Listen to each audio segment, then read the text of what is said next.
Hey, this is Jerome with Northern Kentucky Preparedness. I am doing a video talking about standardization of gear, uniforms, stuff as far as a group goes. This is, I guess, this is part of a series I'm going to do. The rest of the series is pretty much going to be on different camouflages. Different types of camouflages and such, but this is probably going to be about 4 videos. But in this part, I am just talking about standardization of equipment and uniforms. I got a question from a brother yesterday asking about my thoughts on basically standardization, and right now I haven't narrowed down, or we haven't narrowed down basically a type of standardization for that yet. But I personally have a lot of different colors going. There used to be a series on USA. What was it called? It was a spy. It was a spy show, but I can't remember the name of it offhand. Yeah, it kind of baffles me. But it was kind of a spy show a little bit. But he got to talking about basically getting putting a mindset in somebody, basically as they look at you, your guys, your crew, and basically trying to burn notice. That's what it was. Basically looking at you and your crew and your guys, and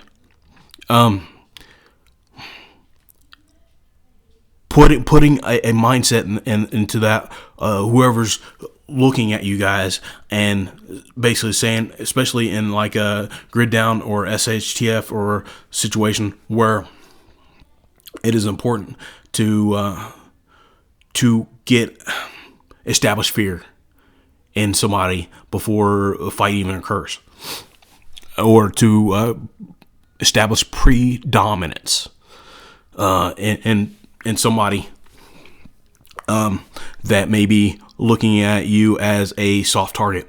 And if they realize whether you guys are wearing all Marpat or like all coyote brown, which is, I think this is all around good color, the coyote marine coyote color. Whether you guys are wearing all the same pattern, or even go with the old Army woodland camo. But still, if you find 15-20 guys wearing all the same similar gear, you're going to establish that predominance in them, or you should anyways, especially if they kind of feel inferior, or even if they don't. Once they see you guys all dressed the same,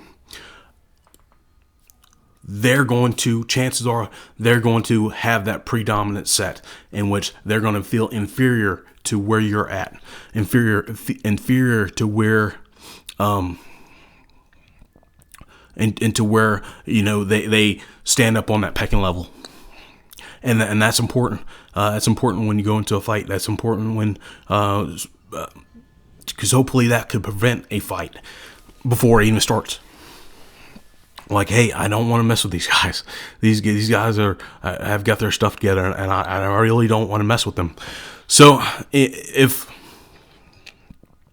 some people feel that, you know, nobody really should be wearing the common military uniforms, and that's fine. I get it. Because it gives a couple different problems depending on the scenario, that you are active duty military, or maybe if it was a war situation, you would be considered a military combatant compared to any other. Sorry, compared to anything else you'd be construed as, or just like a civilian. You'll be, depending on the situation, somebody might consider you a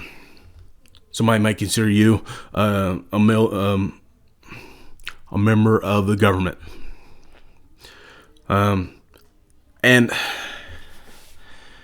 so it has its drawbacks and it has its positives.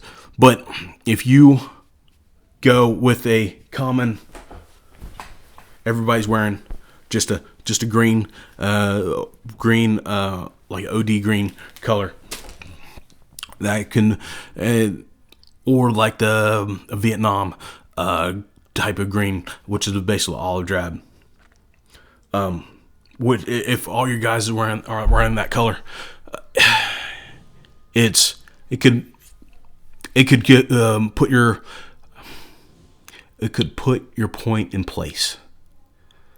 So hey, this is the first video of that. The next video, really, I'm pretty much going to talk about camo and camo patterns and the problems I'm running into, my personal problems I'm running into on that.